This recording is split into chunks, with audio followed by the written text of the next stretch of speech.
Dans les premières heures de l'occupation nazie, des milliers de vies furent arrachées sans pitié. En Pologne, des villages entiers furent détruits et des millions de personnes condamnées sans procès. Les nazis mirent en place un système de répression brutale, où les intellectuels et les dirigeants culturels polonais furent assassinés et les communautés juives furent séparées et confinées dans des ghettos. En Europe de l'Est, les Einsatzgruppen, escadrons de la mort, suivirent l'armée nazie, exécutant des milliers de civils. Dans des lieux comme Babi Yar, plus de 33 000 juifs furent assassinés en seulement 2 jours, à l'aide de méthodes massives et systématiques. L'occupation nazie dans ces territoires fut un processus implacable d'extermination et de dévastation, où la mort devint une machine organisée qui anéantit des cultures entières. Qu'est-ce qui poussa les nazis à commettre de tels crimes? Comment une idéologie put-elle transformer des millions de personnes en auteurs d'une horreur pareille? Idéologie nazie et hiérarchie raciale, le fondement mortel des atrocités. Les fondements des atrocités commises par l'Allemagne nazie pendant la Seconde Guerre mondiale furent posés bien avant la première invasion territoriale. L'idéologie raciale qui imprégnait le Troisième Reich devint le moteur de la persécution systématique et de l'extermination de millions de personnes à travers l'Europe. La vision du monde nazi divisait l'humanité en catégories raciales hiérarchiques. Au sommet de cette pyramide se trouvaient les soi-disant Aryens, peuples d'origine germanique et nordique, considérés comme la race supérieure. En dessous, à divers niveaux d'infériorité, se situaient d'autres groupes européens, tandis que les Juifs, les Tziganes et les Slaves occupaient les échelons les plus bas, désignés comme sous-humains et indignes d'exister dans le monde que Hitler et ses partisans aspiraient à créer. Cette construction idéologique ne se limita pas à la théorie. Entre 1933 et 1939, le régime nazi institutionnalisa ses idées au moyen d'une série de lois et décrets.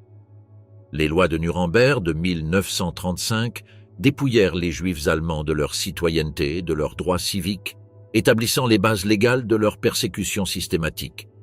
En 1938, la Nuit de cristal démontra que la violence organisée contre les Juifs bénéficiait d'un soutien étatique.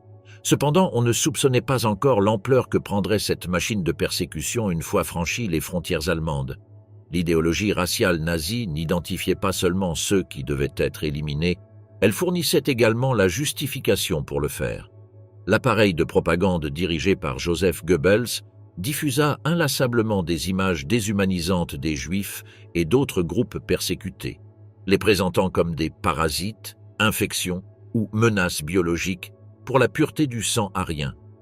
Cette déshumanisation stratégique fut cruciale pour que des milliers d'Allemands ordinaires participent à des atrocités sans précédent ou y restent indifférents lorsque l'Allemagne entama son expansion territoriale, d'abord avec l'annexion de l'Autriche et des Sudètes tchèques, puis avec l'invasion de la Pologne en 1939. L'idéologie raciale nazie trouva un vaste champ d'application. Les territoires conquis ne représentèrent pas seulement des gains géopolitiques, ils étaient des espaces destinés à la mise en œuvre d'un ambitieux projet d'ingénierie raciale. Le concept nazi de « espace vital », Lebensraum, fusionnait expansion territoriale et objectifs raciaux. Les territoires d'Europe de l'Est, en particulier la Pologne et ensuite les régions soviétiques occupées, furent désignés comme des zones où les Allemands s'installeraient une fois les populations originelles éliminées ou réduites en esclavage. Pour Hitler et la hiérarchie nazie, les slaves représentaient une race inférieure destinée à servir de main-d'œuvre esclave pour le Reich, tandis que les Juifs devaient être entièrement exterminés. Cette vision raciale extrême explique pourquoi l'occupation nazie fut particulièrement brutale en Europe de l'Est, tandis qu'en Europe occidentale, l'occupation conservait une certaine apparence de normalité administrative. En Pologne et en Union soviétique fut appliquée directement une politique de terreur, de déplacement et d'extermination.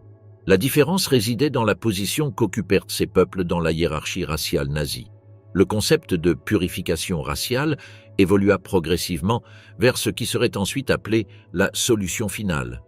Initialement, les nazis envisagèrent la déportation massive des Juifs vers des territoires reculés comme Madagascar, mais au fur et à mesure de l'avancée de la guerre, En particulier après l'invasion de l'Union soviétique en 1941, la politique évolua vers l'extermination systématique. La conférence de Wannsee, en janvier 1942, marque le moment où de hauts responsables nazis coordonnèrent formellement la mise en œuvre de cette politique génocidaire à l'échelle industrielle. L'efficacité du système d'extermination nazi ne dépendait pas seulement de la technologie et de l'organisation, mais aussi de la capacité à impliquer des milliers de personnes ordinaires dans des actes de brutalité extrême. L'idéologie raciale fournissait le cadre mental qui rendait possible cette participation. Médecins, avocats, ingénieurs et bureaucrates mirent leurs compétences au service de l'extermination, percevant leurs actions non comme des crimes, mais comme un service nécessaire à la protection de la pureté raciale allemande. Le système des camps de concentration et d'extermination représenta la manifestation la plus visible de cette idéologie. Cependant, avant les chambres à gaz, les nazis mirent en œuvre des méthodes moins industrialisées, mais tout aussi létales. Les unités mobiles d'extermination Einsatzgruppen suivaient l'armée allemande dans son avancée à l'Est, exécutant systématiquement des communautés juives entières par fusillade massive. Dans des lieux comme Babi Yar, près de Kiev, plus de 33 000 juifs furent assassinés en une seule opération en septembre 1941. L'idéologie raciale nazie transforma complètement les règles de la guerre et de l'occupation.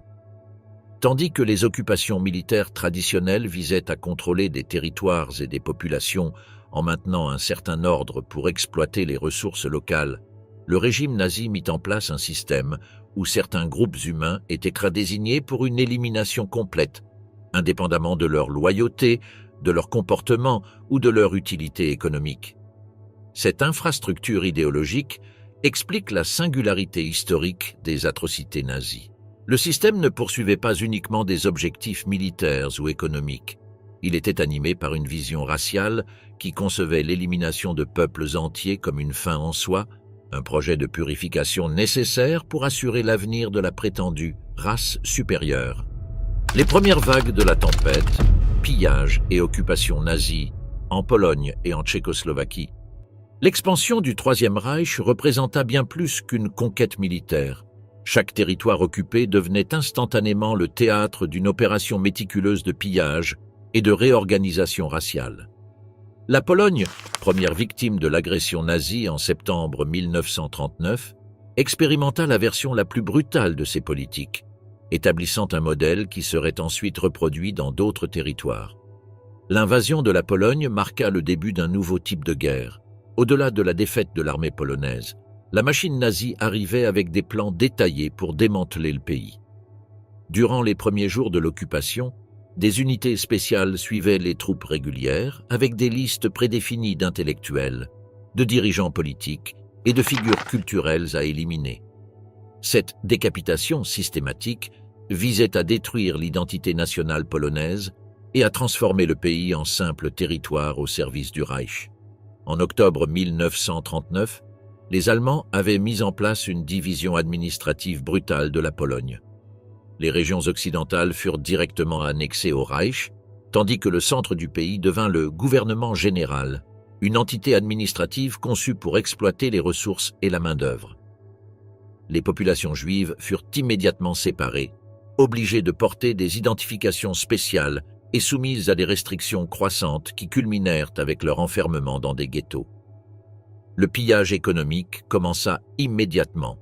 Banques, entreprises, propriétés agricoles et biens personnels furent confisqués au moyen de décrets légalisant le vol systématique.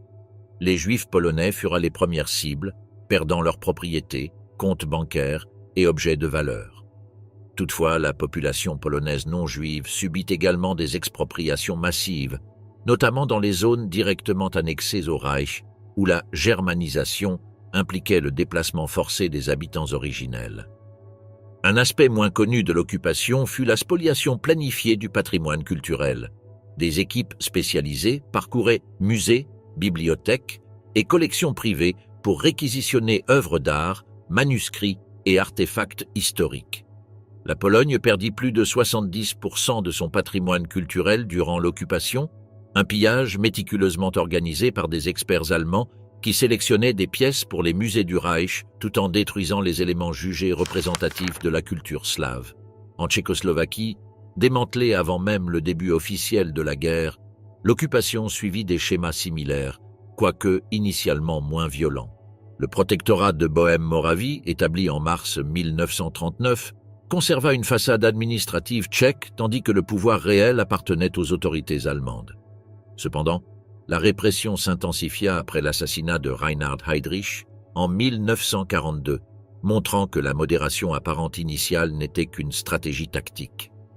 La destruction du village de Lidis après l'attentat contre Heydrich révéla la logique brutale nazie de responsabilité collective. Après avoir exécuté tous les hommes du village, déporté les femmes et les enfants et rasé entièrement l'agglomération, les nazis filmèrent et photographièrent méticuleusement l'opération pour s'en servir comme avertissement dans tous les territoires occupés. En avançant vers les Balkans en 1941, les Allemands rencontrèrent des contextes variés qui nécessitèrent des adaptations dans leur politique d'occupation.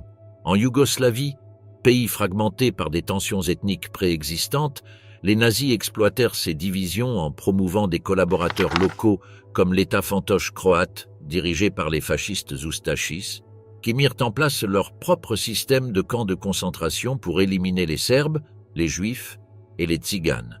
La Grèce, partiellement occupée par les Allemands, les Italiens et les Bulgares, connut une dévastation économique planifiée. En 1942, une famine artificielle provoquée par la réquisition systématique de nourriture avait causé la mort de plus de 300 000 Grecs, tandis que la communauté juive de Salonique, l'une des plus anciennes d'Europe, fut presque entièrement anéantie après sa déportation à Auschwitz en 1943. Dans tous ces territoires, l'occupation nazie mit en œuvre un système de contrôle économique qui transférait systématiquement les ressources vers l'Allemagne. Matières premières, production industrielle, réserves alimentaires et même main-d'œuvre furent mobilisés pour soutenir l'effort de guerre allemand, laissant les populations locales dans des conditions de subsistance extrêmement précaires. Cette exploitation économique atteignit des niveaux particulièrement intenses dans les territoires soviétiques occupés après l'invasion de 1941. Le plan fin, conçu avant même l'invasion, prévoyait délibérément la mort par inanition de millions de Soviétiques afin de libérer des ressources alimentaires pour l'Allemagne. Les zones rurales d'Ukraine, autrefois le grenier de l'Europe, virent leurs récoltes confisquées tandis que la population mourait de faim. Un élément central de l'occupation nazie fut la mise en œuvre de recensements et de registres classant la population selon des critères raciaux. Ces instruments bureaucratiques, en apparence neutres, devinrent des outils létaux qui facilitaient la persécution systématique.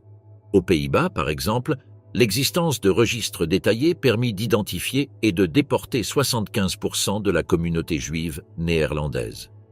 Les différentes expériences d'occupation partageaient un schéma fondamental: l'imposition d'un système racial hiérarchique où les Allemands occupaient le sommet et les autres groupes étaient classés selon leur valeur raciale.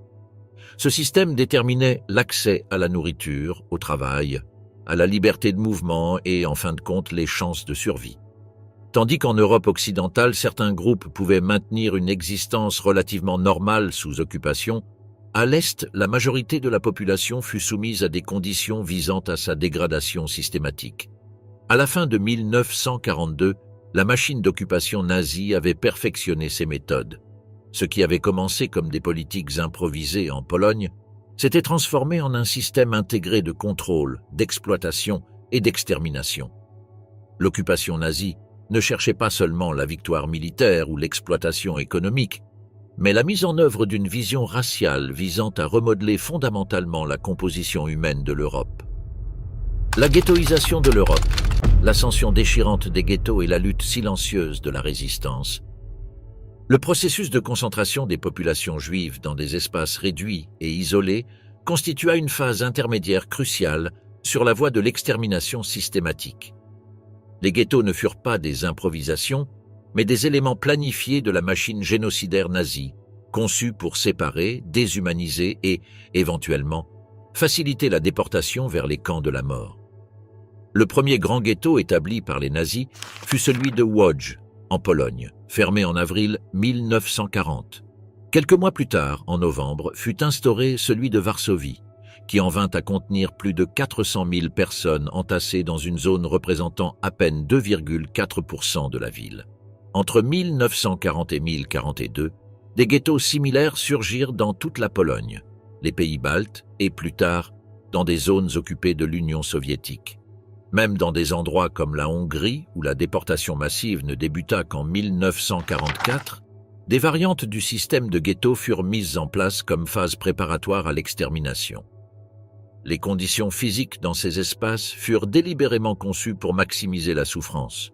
Le surpeuplement extrême, avec plusieurs familles partageant une même pièce, l'absence de services sanitaires de base et l'isolement des ressources essentielles créèrent des environnements où des maladies comme le typhus se propageaient rapidement. Les autorités allemandes imposaient des rations alimentaires officielles oscillant entre 184 et 250 calories quotidiennes pour les résidents juifs, un niveau clairement insuffisant pour assurer une survie à long terme. Cette inanition programmée remplissait plusieurs objectifs dans la stratégie nazie. D'une part, elle affaiblissait la résistance physique et psychologique des prisonniers, et d'autre part, elle engendrait un désespoir que les nazis exploitaient pour favoriser les divisions internes. La faim systématique devint une arme de contrôle social, contraignant des familles entières à concentrer toute leur énergie sur la simple survie quotidienne. Pour administrer ces espaces, les Allemands mirent en place un système de conseils juifs, ou Judenrat, contraignant les leaders communautaires à devenir des intermédiaires involontaires des politiques d'occupation. Ces conseils devaient maintenir l'ordre interne, distribuer les maigres rations et, à terme, fournir des listes pour les déportations. Cette structure généra des dilemmes moraux insoutenables pour ses membres, qui tentaient de réduire la souffrance tout en naviguant un système conçu pour la destruction. La vie quotidienne dans les ghettos reflétait une lutte constante pour préserver un semblant de dignité humaine face à la déshumanisation systématique. Des écoles clandestines, des services religieux secrets et même des représentations culturelles virent le jour comme forme de résistance spirituelle. Dans le ghetto de Vilnius, connu comme la Jérusalem du Nord, des bibliothécaires et universitaires cachèrent et cataloguèrent des œuvres littéraires juives, créant la Brigade de papier, pour préserver le patrimoine culturel face à l'anéantissement imminent. La résistance économique prit diverses formes. La contrebande de nourriture devint une activité généralisée, avec des enfants souvent utilisés comme passeurs à travers de petites brèches dans les murs. Des réseaux complexes reliaient l'intérieur des ghettos au monde extérieur, créant des économies parallèles qui, bien qu'insuffisantes pour empêcher la famine massive, permirent à certains de survivre. Dans le ghetto de Varsovie, on estime que jusqu'à 80% de la nourriture consommée provenait de la contrebande, défiant le plan nazi d'isolement total. La réponse organisationnelle au sein des ghettos évolua avec le temps. Initialement, de nombreuses communautés juives tentèrent de survivre en s'adaptant aux exigences nazies, croyant que le travail productif pourrait offrir une certaine protection. Des ateliers et usines à l'intérieur des ghettos fabriquaient des uniformes, des meubles et d'autres articles pour les forces allemandes, nourrissant l'espoir que leur utilité économique garantirait une forme de sécurité.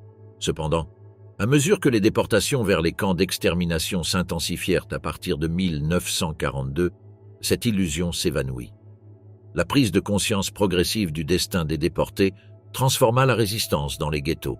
À Varsovie, ce changement se cristallisa avec la création de l'Organisation juive de combat, EJOB, et de l'Union militaire juive, GZW, groupes clandestins qui commencèrent à se préparer à la résistance armée. Utilisant les canaux de contrebande existants, ces groupes se procurèrent des armes, formèrent des combattants et établirent des unités de défense. Le soulèvement du ghetto de Varsovie, déclenché le 19 avril 1943 lorsque les forces SS tentèrent de compléter la liquidation finale du ghetto, représente le moment le plus emblématique de cette résistance. Pendant près d'un mois, des combattants faiblement armés parvinrent à affronter des troupes allemandes équipées d'artillerie et soutenues par l'aviation. Utilisant leurs connaissances détaillées du terrain, des systèmes de tunnels et des fortifications improvisées, les résistants infligèrent des pertes significatives aux forces allemandes avant d'être finalement vaincus. Bien que moins connus, des soulèvements similaires eurent lieu dans d'autres ghettos. À Białystok, des résistants juifs combattirent durant 5 jours en août 1943. À Minsk, un réseau de résistance lié à des partisans des forêts voisines organisa des évasions et des sabotages, même à Treblinka et Sobibor, camps d'extermination où les chances de succès étaient minimes. Des prisonniers organisèrent des révoltes désespérées en 1943. La résistance ne prit pas toujours la forme armée. La documentation clandestine des atrocités constitua une autre forme essentielle d'opposition.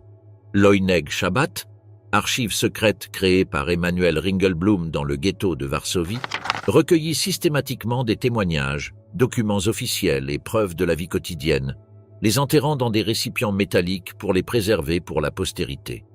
Ces archives, partiellement retrouvées après la guerre, fournissent un témoignage inestimable de l'intérieur du système de destruction nazi. En 1943, la majorité des grands ghettos d'Europe de l'Est avaient été liquidés, leurs habitants déportés vers les camps d'extermination. Le dernier grand ghetto à être éliminé fut celui de Łódź, où environ 70 000 survivants furent déportés à Auschwitz en août 1944. Des millions de Juifs confinés dans des ghettos entre 1939 et 1944, seule une petite fraction survécut pour voir la libération. L'histoire des ghettos nazis révèle la tension constante entre le système de destruction mis en œuvre par les occupants et la détermination humaine à résister, que ce soit par la lutte armée, le maintien d'institutions culturelles clandestines ou simplement la volonté quotidienne de survivre un jour de plus. Dans ces espaces de mort planifiés, même les actes quotidiens comme l'éducation des enfants ou la pratique religieuse prenaient une dimension de résistance face à un régime qui visait non seulement l'extermination physique, mais aussi l'éradication de la mémoire culturelle. Exécutions massives et brutalité sans égale, l'enfer des États baltes et de l'Europe de l'Est. L'avancée allemande vers l'Est de l'Europe, particulièrement après l'invasion de l'Union soviétique en juin 1941, inaugura la phase la plus létale et systématique de l'extermination nazie. Contrairement à l'Europe occidentale, où la persécution suivait des procédures plus bureaucratiques, l'Europe de l'Est fut le théâtre de formes de violence directes et immédiates qui coûtèrent la vie à des millions de personnes en quelques mois seulement. Les pays baltes, Estonie, Lettonie et Lituanie connurent une transition brutale entre l'occupation soviétique, 1940-1941, et l'invasion allemande. Les tensions politiques préexistantes et le ressentiment envers le régime soviétique créèrent des conditions que les nazis surent habilement exploiter. Dans les premières semaines suivant l'arrivée allemande, des pogroms locaux éclatèrent contre les communautés juives, notamment dans des villes comme Kaunas, Kovno, où des civils lituaniens armés d'outils agricoles massacrèrent des milliers de juifs avant même que les autorités allemandes n'aient établi leur administration. L'arrivée des unités mobiles d'extermination, les Einsatzgruppen, transforma ces violences initiales en un processus systématique. Ces escadrons spéciaux, composés de membres des SS, de la police allemande et d'auxiliaires locaux, opéraient comme des unités de nettoyage racial à l'arrière du front militaire. Leur méthodologie évolua rapidement vers une efficacité accrue. Au départ, ils exécutaient principalement des hommes juifs adultes. Mais dès août 1941, ils élargirent leur cible pour inclure femmes, enfants et personnes âgées, mettant en œuvre l'extermination complète de communautés entières. La forêt de Ponary, près de Vilnius, Lituanie actuelle, devint l'un des premiers épicentres de cette extermination, entre juillet 1941 et août 1944, environ 70 000 personnes, principalement juives, mais aussi des milliers de Polonais et de prisonniers soviétiques, furent exécutés dans des fosses communes creusées à l'origine comme réservoirs de carburant. Les victimes étaient transportées par groupes depuis le ghetto de Vilnius, forcées de se déshabiller, alignées au bord des fosses et fusillées. Les témoignages des rares survivants décrivent comment certains tombaient dans les fosses encore vivants, ensevelis sous les corps des victimes suivantes. Cette méthodologie du Holocauste par balle atteignit des proportions industrielles en Ukraine. À Babi Yar, un ravin en périphérie de Kiev, les forces allemandes exécutèrent 33 771 juifs en seulement 2 jours, les 29 et 30 septembre 1941. Les victimes, convoquées soi-disant pour une réinstallation, furent conduites par groupes jusqu'au ravin, contraintes de remettre leurs possessions et vêtements, puis fusillées méthodiquement. Au cours des 2 années suivantes, le site continua de servir de centre d'exécution, totalisant finalement plus de 100 000 victimes, incluant des tziganes, des patients psychiatriques, des prisonniers de guerre et des membres de la résistance ukrainienne. En Biélorussie, le schéma de destruction atteignit une intensité encore plus grande. Plus de 5000 localités furent complètement détruites durant l'occupation. Des opérations comme l'Action Marais en 1944 combinaient objectifs militaires contre les partisans et politiques d'extermination raciale, causant la mort d'environ 10 000 civils en à peine 2 mois. Le village de Katyn, où les occupants enfermèrent 149 résidents, dont 75 enfants, dans une grange avant de les y brûler vifs, illustre ces tactiques de terreur collective. Il convient de souligner que la Biélorussie perdit proportionnellement plus de population civile que tout autre territoire durant la guerre, avec environ 1 habitant sur 4 assassinés. L'organisation de l'extermination combinait froideur bureaucratique et brutalité extrême. Les bourreaux mirent au point des techniques pour maximiser l'efficacité des massacres, comme le sardine packing, empilement façon sardine, méthode consistant à contraindre les victimes à s'allonger directement sur les corps des fusillés précédents pour optimiser l'espace dans les fosses communes. Certains exécuteurs allemands développèrent des techniques personnalisées, comme le tir à la nuque, visant à minimiser le contact visuel avec les victimes tout en maximisant l'efficacité de l'assassinat. Un aspect troublant de ces opérations fut la documentation méticuleuse. Des unités photographiques accompagnaient fréquemment les Einsatzgruppen, produisant des milliers d'images des massacres. Ces photographies, souvent prises par les bourreaux eux-mêmes comme souvenirs, constituent aujourd'hui une preuve visuelle irréfutable de ces crimes. Parallèlement, les commandants de ces unités envoyaient régulièrement à Berlin des rapports détaillés, comptabilisant froidement le nombre d'ennemis raciaux éliminés lors de chaque opération.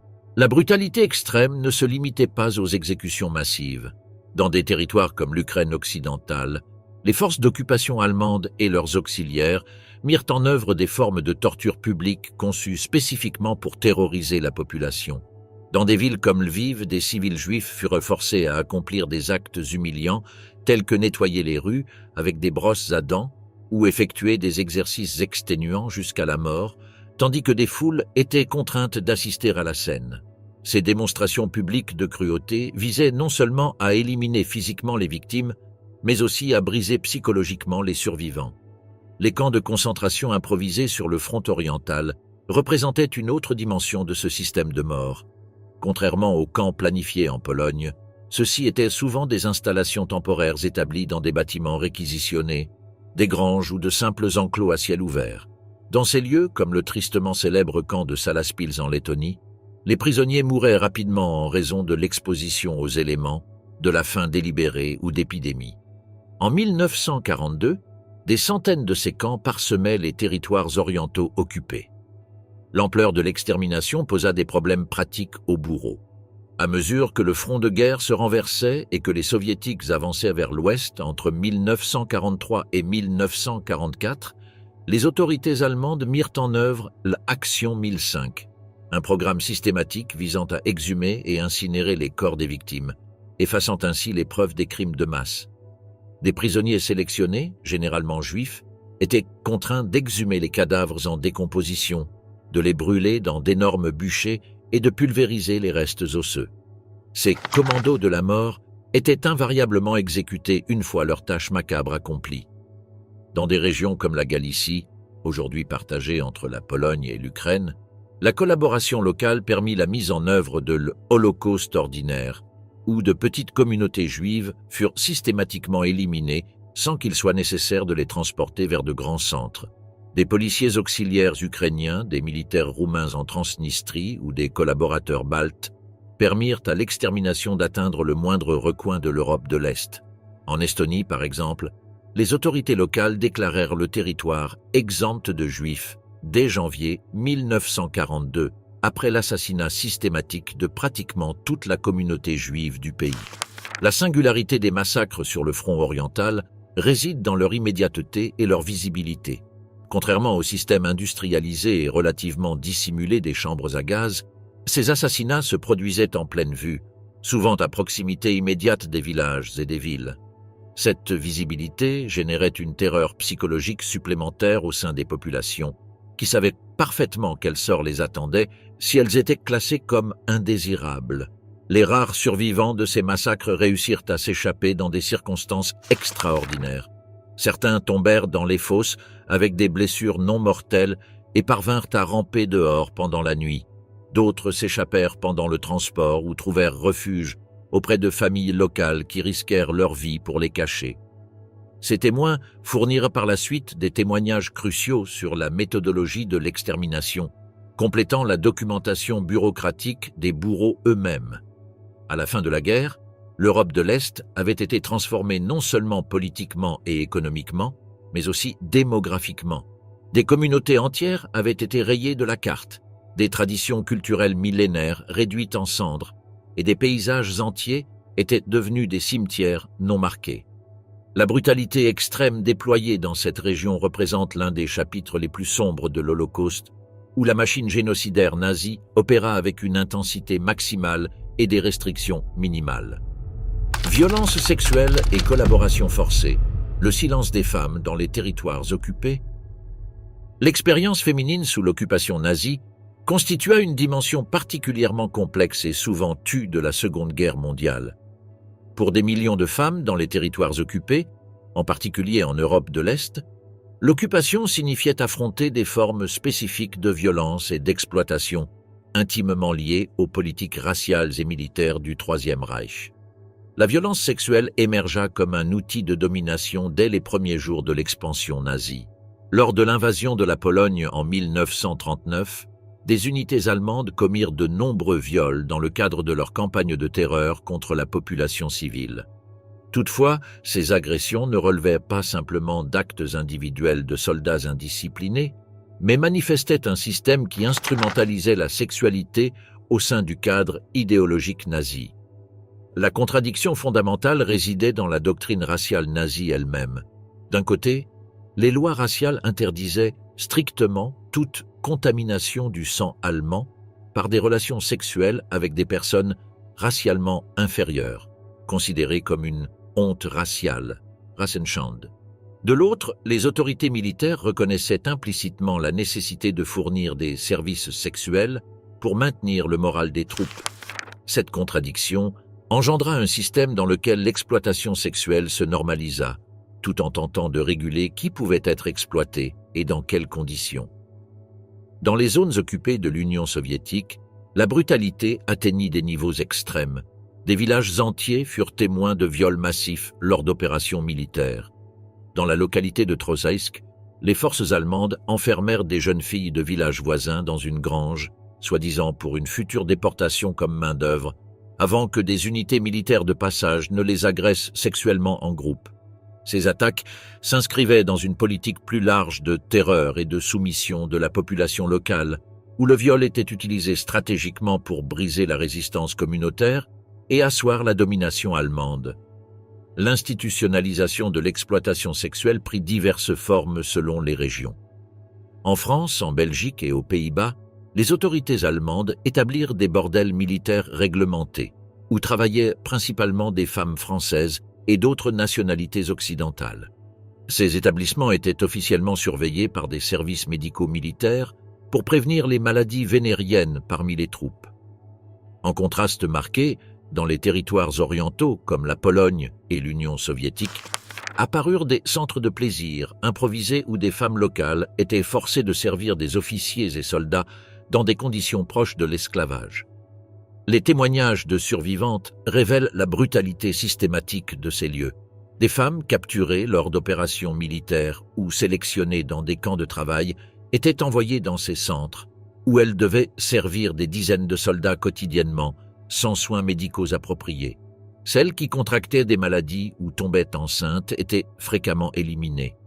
Celles qui tentaient de résister ou de s'échapper faisaient face à des tortures ou à des exécutions sommaires, souvent réalisées publiquement pour décourager toute tentative similaire.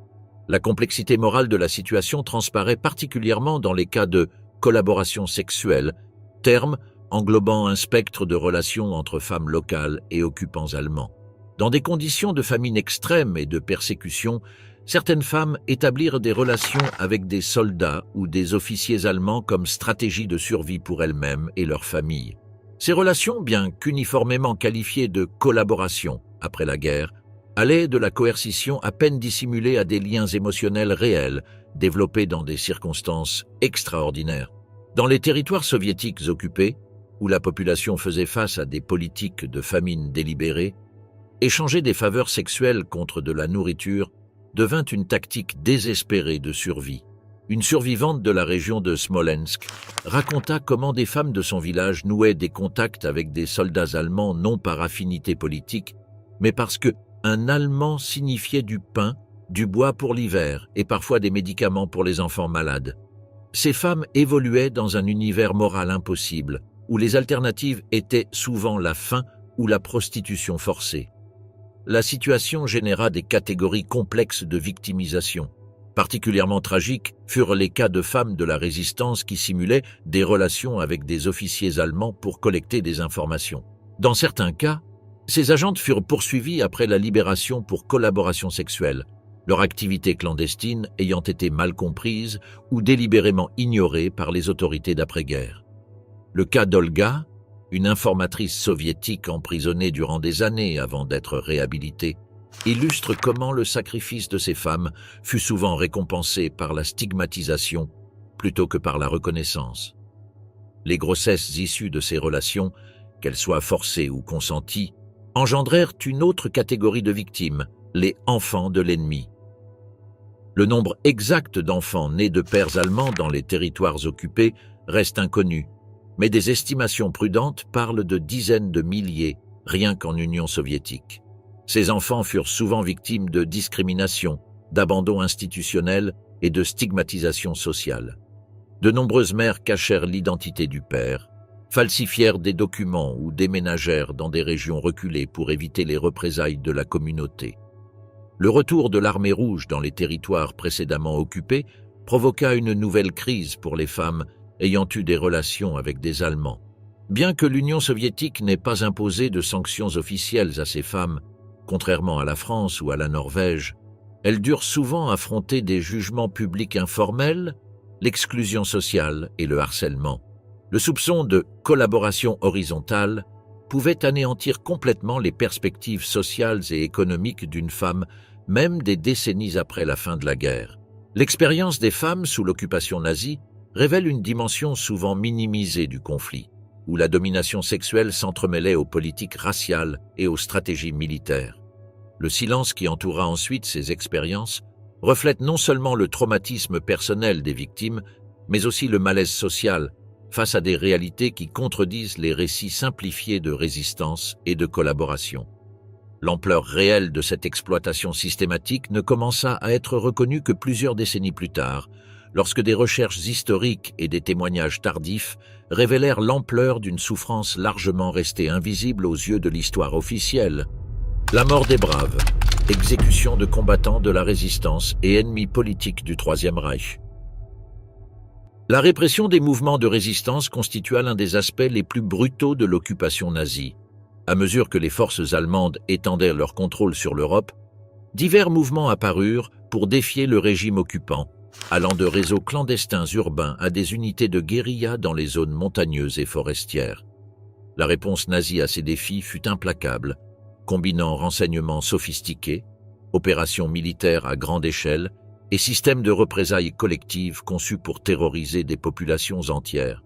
La résistance adopta des formes diverses selon le contexte local. En Europe occidentale, des pays comme la France, la Belgique et les Pays-Bas développèrent des réseaux urbains clandestins centrés sur le renseignement, le sabotage industriel et le soutien aux aviateurs alliés abattus. En revanche, les territoires montagneux de Yougoslavie et de Grèce virent émerger des mouvements de guérilla capables de contrôler de vastes zones rurales, tandis que dans l'Union soviétique occupée, les partisans opéraient depuis des forêts impénétrables, menant des attaques coordonnées contre les lignes ferroviaires et les postes de contrôle allemands.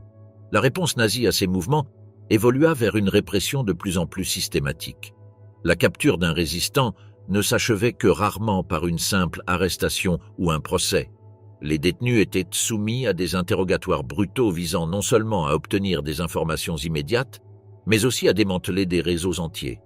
Les techniques de torture employées par la Gestapo et les services de sécurité SS incluaient des passages à tabac systématiques, la privation de sommeil et des méthodes plus sophistiquées telles que la baignoire, simulation de noyade, ou l'usage de décharges électriques. Le sort des résistants capturés variait selon des facteurs tels que leur origine ethnique, leur statut politique et la nature de leurs activités. En Europe occidentale, en particulier en France et en Belgique, les membres de la résistance faisaient souvent face à des simulacres de procès avant d'être exécutés ou déportés dans des camps de concentration. Cependant, dans les territoires orientaux, les membres capturés des unités partisanes étaient généralement exécutés sur le champ, souvent après des tortures publiques destinées à intimider la population locale. La ville de Lidice, en Tchécoslovaquie, devint un symbole international de la politique de représailles collectives. Après l'assassinat de Reinhard Heydrich, protecteur nazi de Bohême-Moravie, en mai 1942, les autorités allemandes identifièrent à tort Lidice comme un centre de soutien aux assassins. La réponse fut l'anéantissement complet du village. Les 173 hommes de plus de 15 ans furent immédiatement exécutés, les femmes déportées à Ravensbrück, les enfants envoyés dans des institutions de rééducation, sauf ceux sélectionnés pour la germanisation, et la localité rasée jusqu'à ses fondations. Les autorités allemandes documentèrent méticuleusement cette destruction, produisant des films utilisés comme avertissement dans les territoires occupés. En Europe orientale, notamment dans les zones à forte présence partisane comme la Biélorussie et certaines régions d'Ukraine, le système de représailles atteignit une ampleur encore plus dévastatrice. La directive sur le traitement des commissaires politiques, commissaire Buffel, de 1941 stipulait que les commissaires politiques soviétiques devaient être exécutés immédiatement après leur capture, sans procès. Cet ordre, en violation flagrante des conventions de guerre, reflétait la fusion entre guerre conventionnelle et guerre idéologique caractéristique du front de l'Est. Les opérations antipartisanes en Europe de l'Est appliquaient fréquemment des tactiques de terre brûlée, affectant des régions entières. L'opération Cottbus, en Biélorussie, mai-juin 1943, entraîna l'exécution de plus de 6000 civils, la déportation de 1000 autres pour travaux forcés et la destruction totale de dizaines de villages. Lors de ces opérations, des unités spéciales comme la Dirlewanger, composée principalement de criminels de droit commun, recouraient à des méthodes particulièrement brutales, incluant l'incinération de villageois entiers enfermés dans des granges ou des églises. Le système de représailles collectives établissait des quotas explicites en réponse aux actes de résistance. En France, la politique officielle exigeait l'exécution de 50 à 100 otages français pour chaque soldat allemand tué. En Serbie, le ratio était de 100 civils serbes pour chaque Allemand tué et 50 pour chaque blessé. Ces exécutions de masse étaient réalisées publiquement, la population locale étant souvent contrainte d'y assister. Les méthodes d'exécution révélaient une brutalité calculée. Des potences publiques installées sur les places centrales de villes comme Varsovie ou Kharkiv permettaient aux corps de rester exposés pendant plusieurs jours, accompagnés de panneaux décrivant leurs prétendus crimes. Dans les zones rurales, les pelotons d'exécution opéraient fréquemment en présence forcée des familles ou voisins des victimes.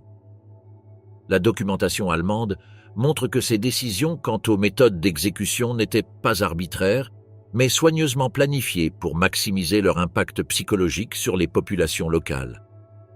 Les exécutions de masse atteignirent une échelle industrielle dans certains contextes. Dans les territoires soviétiques occupés, les prisonniers de guerre et les civils soupçonnés de sympathie avec les partisans étaient fréquemment éliminés lors d'opérations à grande échelle. En Crimée, après sa reconquête par les forces allemandes en 1942, environ 45 000 civils furent exécutés en représailles pour leur prétendu soutien aux partisans durant l'occupation soviétique précédente.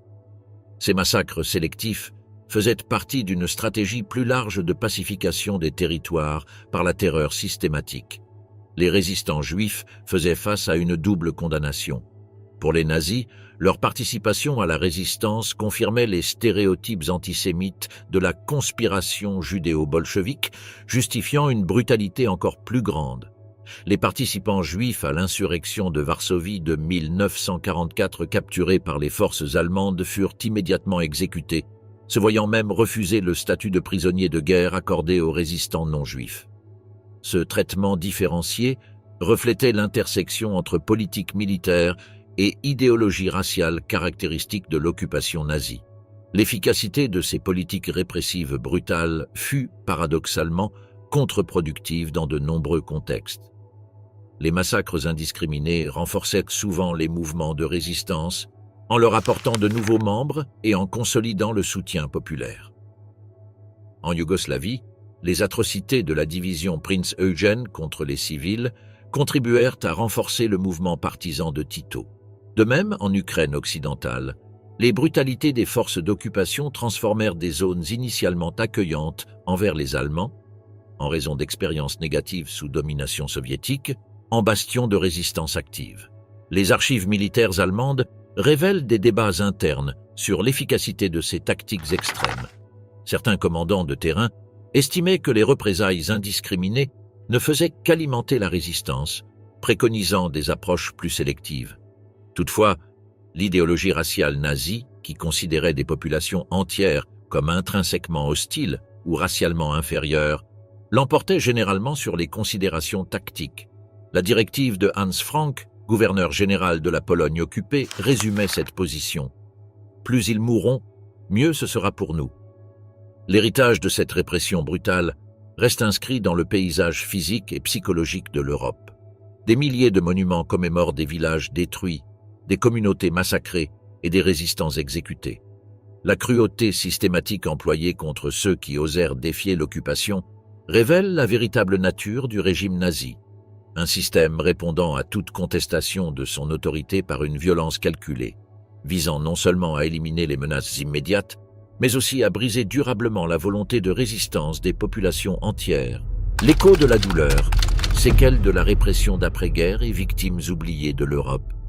Lorsque les armes se turent en 1945, le continent européen dut affronter non seulement une dévastation physique, mais aussi les profondes séquelles psychologiques et sociales de l'occupation nazie.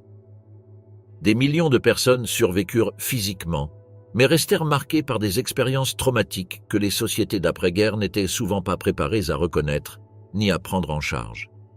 L'après-guerre révéla des complexités morales, des lacunes en matière de justice et des silences collectifs qui affecteraient des générations entières.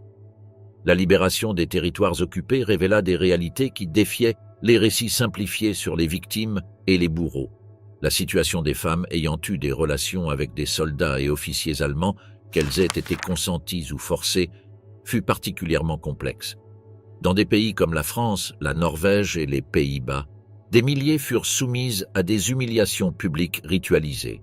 Le rasage de la tête, souvent accompagné d'une mise à nu publique et du marquage à la croix gammée, constituait une punition spécifiquement genrée, ciblant les symboles traditionnels de la féminité.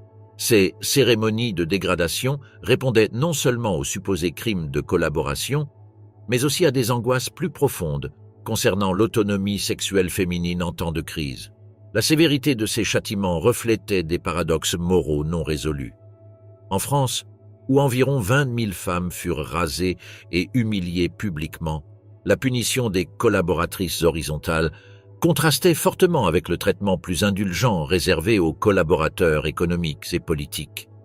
Des industriels ayant enrichi les usines allemandes subissaient souvent des sanctions mineures, tandis que des femmes ayant échangé des faveurs sexuelles contre de la nourriture étaient stigmatisées à vie. Cette asymétrie révélait comment les jugements moraux d'après-guerre reflétaient non seulement des considérations de loyauté nationale, mais aussi des conceptions traditionnelles de la conduite sexuelle, notamment féminine. Le sort des enfants de la guerre, nés de relations entre femmes locales et occupants allemands, constitua une autre dimension tragique de l'héritage de l'occupation. En Norvège, environ 12 000 enfants nés de soldats allemands et de mères norvégiennes furent officiellement classés comme enfants de l'ennemi, fiendebarn. Beaucoup furent placés dans des institutions spéciales comme Godthab, où ils subirent des abus systémiques et des expérimentations psychologiques. Les autorités norvégiennes envisagèrent même leur déportation massive vers l'Australie comme solution au problème. En France, ces enfants grandirent souvent dans le secret, l'identité paternelle étant cachée pour éviter la stigmatisation. En Union soviétique, les mères falsifiaient systématiquement les dates de naissance pour protéger leurs enfants de la discrimination.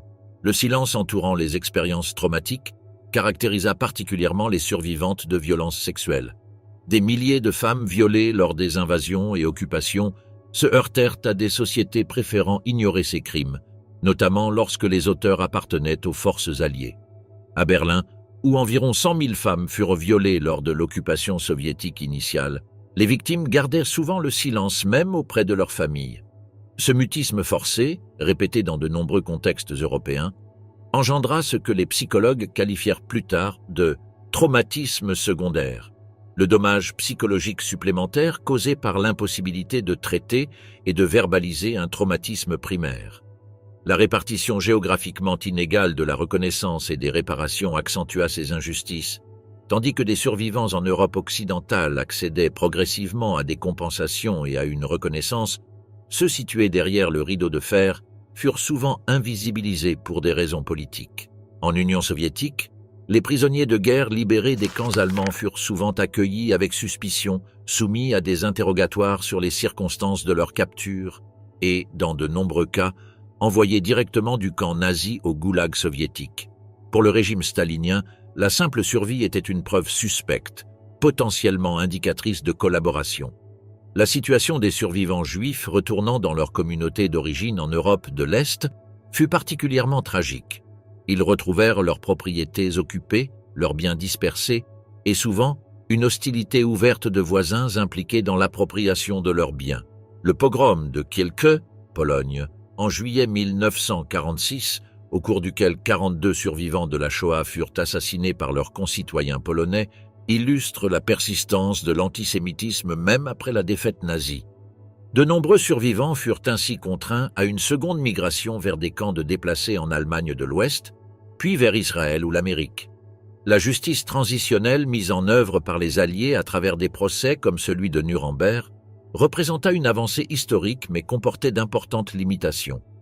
Si les hauts dirigeants nazis furent jugés devant des tribunaux internationaux, l'immense majorité des auteurs de rang moyen ou inférieur fut réintégrée dans les sociétés d'après-guerre grâce à diverses amnisties formelles ou informelles. En Allemagne de l'Ouest, environ 70% des juges ayant servi sous le régime nazi poursuivirent leur carrière judiciaire sans interruption notable. Cette continuité institutionnelle compliqua considérablement les efforts des victimes pour obtenir reconnaissance légale et réparation. L'émergence de la guerre froide accentua ces distorsions. Les puissances occidentales, soucieuses de stabiliser l'Allemagne de l'Ouest comme alliée contre le bloc soviétique, appliquèrent des amnisties de plus en plus larges. La loi 131 de 1951, par exemple, garantissait aux fonctionnaires publics, y compris ceux ayant servi activement le régime nazi, le droit de retrouver des postes équivalents et de bénéficier pleinement de leur retraite. Parallèlement, les services de renseignement occidentaux et soviétiques rivalisaient pour recruter scientifiques, espions et administrateurs nazis jugés utiles, leur offrant ainsi une protection contre toute poursuite judiciaire. Les récits nationaux sur l'occupation et la résistance privilégièrent souvent des histoires héroïques simplifiées, marginalisant des expériences plus complexes. En France, le mythe gaulliste d'une résistance nationale unanime obscurcit à la fois l'étendue de la collaboration et les expériences de victimes non reconnues officiellement. Aux Pays-Bas, l'histoire d'Anne Frank acquit une renommée internationale, tandis que les expériences des Juifs déportés depuis les camps de transit hollandais restèrent marginales dans la mémoire collective. En Italie, l'accent mis sur le mouvement partisan minimisa la collaboration substantielle avec les régimes fascistes et nazis. Le silence fut particulièrement profond concernant certaines catégories de victimes. Les survivants roms, tziganes, qui perdirent proportionnellement autant de vies que les communautés juives, furent systématiquement exclus des programmes de compensation et des commémorations officielles. Les personnes homosexuelles persécutées sous le paragraphe 175 furent souvent libérées des camps pour être immédiatement réincarcérées sous les mêmes lois, restées en vigueur en Allemagne jusqu'en 1969. Les victimes d'expérimentations médicales nazies souvent atteintes de handicaps permanents, durent se battre pendant des décennies pour obtenir reconnaissance et soins médicaux de base. Ce n'est que progressivement, en particulier à partir des années 1970, que certaines de ces injustices commencèrent à être abordées. Les mouvements de survivants, la recherche historique indépendante et les changements générationnels permirent à des expériences longtemps tues d'émerger dans la conscience publique. La Norvège présenta finalement des excuses officielles et accorda des compensations aux enfants de la guerre en 2018, plus de 70 ans après les faits. La France commença à examiner de manière critique le traitement des collaboratrices horizontales dans les années 1990, reconnaissant peu à peu l'injustice de punitions spécifiques au genre. L'Allemagne élargit ses programmes de compensation pour inclure des victimes auparavant exclues, bien que beaucoup soient décédés avant d'en bénéficier. L'héritage psychologique transgénérationnel de l'occupation nazie demeure une dimension encore peu comprise de cette période historique. Des recherches récentes en épigénétique suggèrent que des traumatismes extrêmes peuvent transmettre des vulnérabilités biologiques aux descendants des survivants. Plus facilement observable est la transmission psychologique de schémas comportementaux, de silences lourds de sens et de traumatismes non traités aux deuxième et troisième générations. Les familles marquées par les expériences d'occupation, de violence et de perte développèrent souvent des dynamiques dysfonctionnelles qui affectent encore aujourd'hui leurs descendants. La superposition entre les mémoires individuelles traumatiques et les récits collectifs nationaux créa des tensions qui résonnent encore dans les sociétés européennes contemporaines. La période d'après-guerre montre que la libération ne signifia pas automatiquement liberté ou justice pour tous ceux qui souffrirent sous l'occupation nazie. La répartition inégale de la reconnaissance, les amnésies sélectives et les hiérarchies de victimisation établies durant cette période constituent un legs aussi significatif que les atrocités elles-mêmes, nous rappelant que la véritable mesure d'une société civilisée ne réside pas seulement dans sa capacité à éviter les atrocités, mais aussi dans sa faculté à reconnaître, traiter et réparer les injustices passées, en particulier envers ses victimes les plus vulnérables et silencieuses.